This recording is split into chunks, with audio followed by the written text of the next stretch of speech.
Karena sebenarnya pemerintah daerah wajib berterima kasih kepada guru honorer ini yang telah lama mengabdi.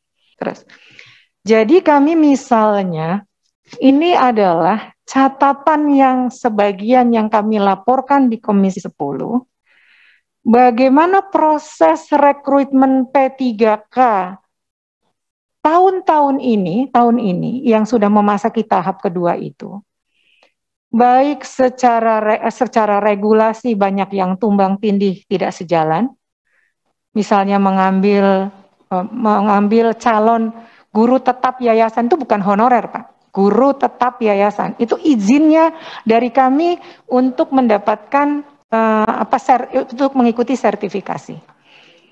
Tapi kami senang bahwa swasta bagus, berarti menunjukkan bahwa kita itu memang nggak bisa ada dikotomi antara negeri dan swasta, guru-gurunya bagus-bagus gitu.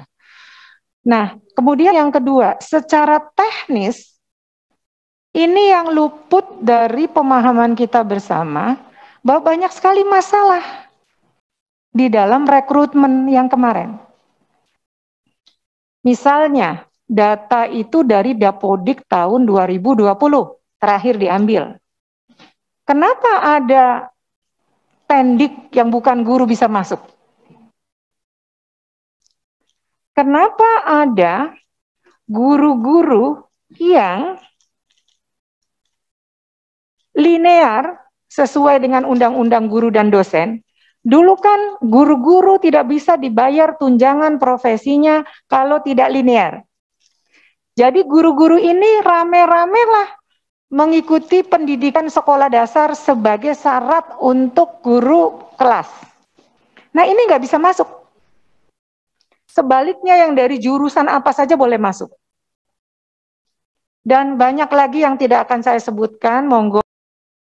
Bagaimana secara teknis punya beragam persoalan sehingga implikasinya guru honorer yang ada di seluruh Indonesia yang datang dengan kapal laut, dengan tidur berhari-hari itu tidak bisa mengikuti event untuk mendaftar saja tidak bisa karena persoalan teknis ini. Jadi yang berhak malah tidak berhak. Itu intinya, Pak Ketua. Yang berhak malah tidak berhak. Dan ini aduan tangisan ini kami rasakan. Saya kira Bapak Ibu semua di sini merasakan aduan itu. Ribuan, ya Bu Hetifah, Ibu kayaknya banyak dikejar-kejar, Ibu apalagi Pak Ketua, semua yang ada Kang Dede, semua sini, Pak Fahri. Itu nggak bisa Pak. Jadi artinya ada sistem yang harus diperbaiki, yang menunjukkan bahwa untuk penyelesaian guru honorer aja kesempatan tidak bisa dijangkau. Tiba-tiba guru kami, guru-guru penyelenggara ini, yang bukan guru honorer dengan mengambil sertifikasi sebagai afirmasi yang total sekian itu, ya dengan sendirinya akhirnya tidak dilihat bagaimana kemampuannya yang lain, sertifikasinya yang menjadi menonjol, akhirnya kewalahan. Itu juga Pak Ketua tadi menyampaikan dengan sangat cerdas bahwa ini menimbulkan dua persoalan utama. Berbondong-bondong kami tidak bisa menyelenggarakan, kemudian yang sekolah di negerinya tersisih, jangankan bisa mendaftar. Karena untuk mendaftar itu harus sekian tahun berturut-turut ada di Dapodik.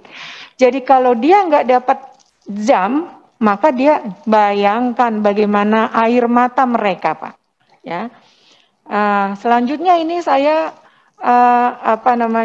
catatan-catatan boleh dilewatkan, Mas. Sekarang kita ke rekomendasi. Karena saya tidak akan banyak-banyak karena Bapak Ketua tadi sudah amat sangat memahami persoalan ini. Jadi bagi kami adalah pemerintah daerah harus menyelesaikan persoalan guru honorer ini yang saat ini jumlahnya sudah melebihi 50%.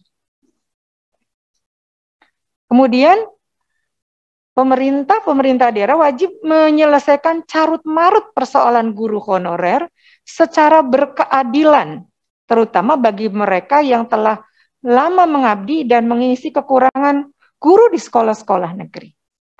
Dan saya sangat senang di dalam prolegnas itu ada undang-undang ASN. Kiranya bagian yang mempersulit guru-guru itu, di undang-undang ASN itu kan wajib tes begini-begini, diberikanlah kelonggaran kepada mereka yang telah mengabdi atas nama dedikasi. Karena sebenarnya pemerintah daerah wajib berterima kasih kepada guru honorer ini yang telah lama mengabdi. Jadi kemudian seharusnya P3 itu bertujuan untuk menyelesaikan permasalahan guru honorer dan menyelesaikan kekurangan guru negeri. Jadi dengan demikian seharusnya rekrutmen untuk memenuhi kebutuhan itu dulu dan diberi kesempatan kepada mereka yang telah lama. Dan kami juga setuju dengan swasta, amat sangat setuju. Tetapi keputusannya harus berkeadilan. Ya. Jadi perlu ada evaluasi model rekrutmen guru honorer. Guru honorer di sekolah swasta berhak mengikuti P3K, yang terjadi adalah guru tetap swasta yang direkrut. Gitu.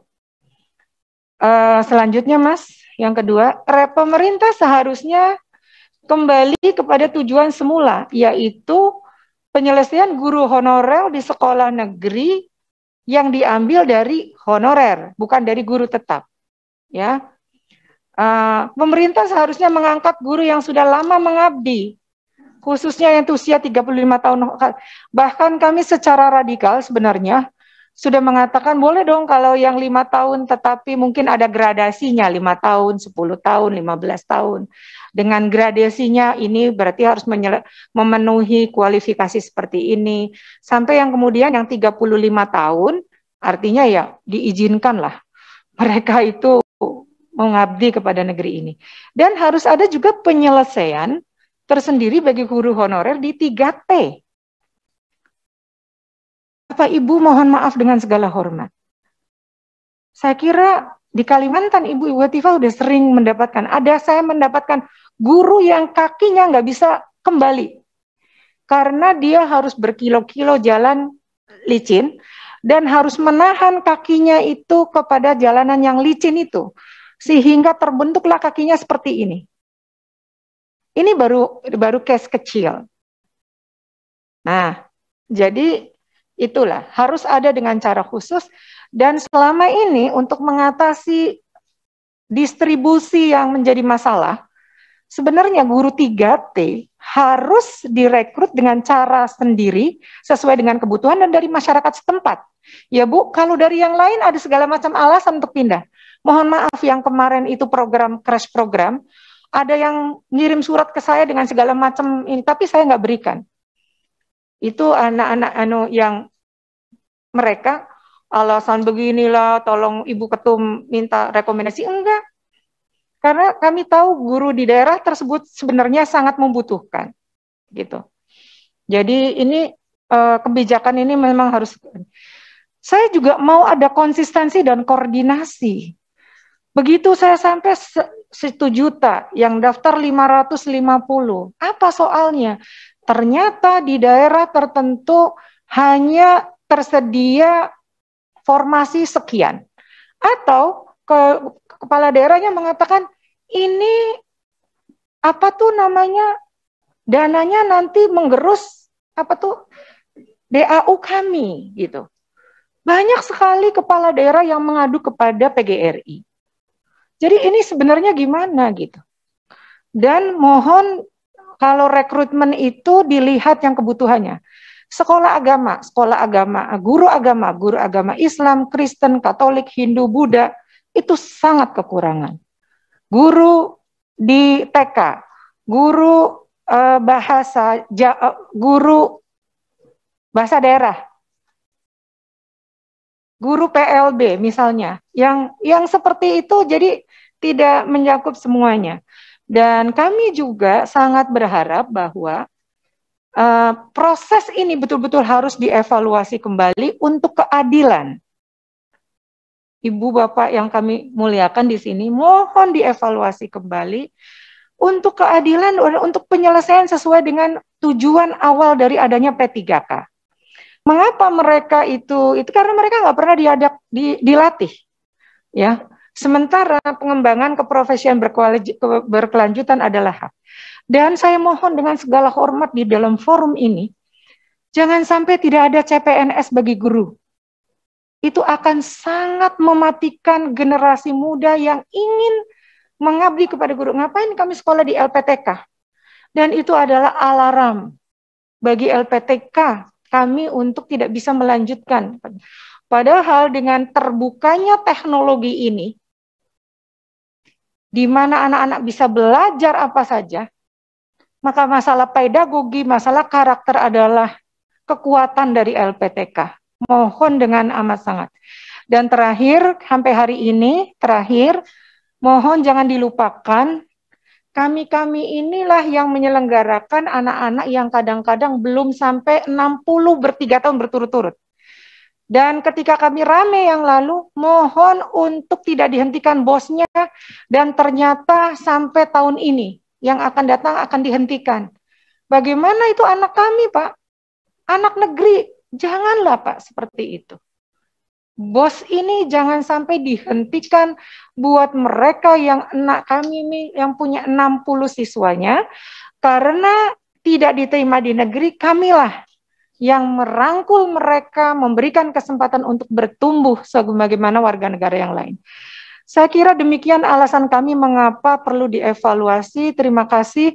Monggo dari Ma'arif mau menyampaikan tambahannya. Izin Pak, tadi